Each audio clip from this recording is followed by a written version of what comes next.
చాలా ఏళ్ల తర్వాత విజయమ్మ, చెంచలమ్మ ఇద్దరూ కలిసి చెస్ అయితే ఆడుతూ ఉంటారు.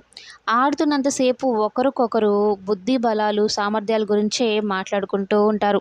మరోవైపు సింధూర ఏమో చంటి దగ్గరికి వెళ్తుంది. చంటి కన్నీరు పెట్టుకుంటూ ఉంటాడు సింధూరాన్ని గుర్తు చేసుకుంటూ. ఎందుకంటే నేను ప్రేమించిన అమ్మాయి, అమ్మాయి గారే కదా అనుకుంటూ. ఇక ఎందుకు చంటి కన్నీళ్లు పెట్టుకుంటున్నావు అని సింధూర అడిగితే, చిన్నప్పుడు సింధూర ఇచ్చిన గిఫ్ట్‌ని చూపించి బాధపడుతూ ఉంటే, ఇక సింధూర తను చెప్పేసిన నిజము చంటి విన్నాడు అన్న విషయం తెలియక, చంటి ఇక నువ్వు అమ్మాయిని మర్చిపోవాల్సిందే, నేను నీ భార్యని అనేది చెప్తూ ఉంటే, ఆ మాటని కౌశిక్ వింటాడు. అమ్మో! వీళ్ళిద్దరు భార్యాభర్తలా? ఇదేదో దారి తీసేలాగా ఉంది.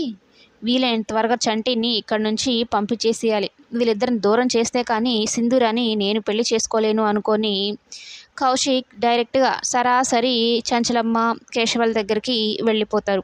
వెళ్ళి మీతో ఒక మాట మాట్లాడాలనుకుంటున్నానండి అని చెప్తాడు మొహమాటంగా.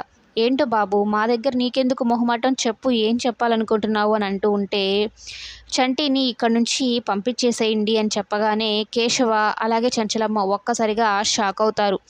ఎందుకు బాబు అని అడిగితే మళ్ళీ చంచలమ్మకి అవన్నీ గుర్తొస్తూ ఉంటాయన్నమాట.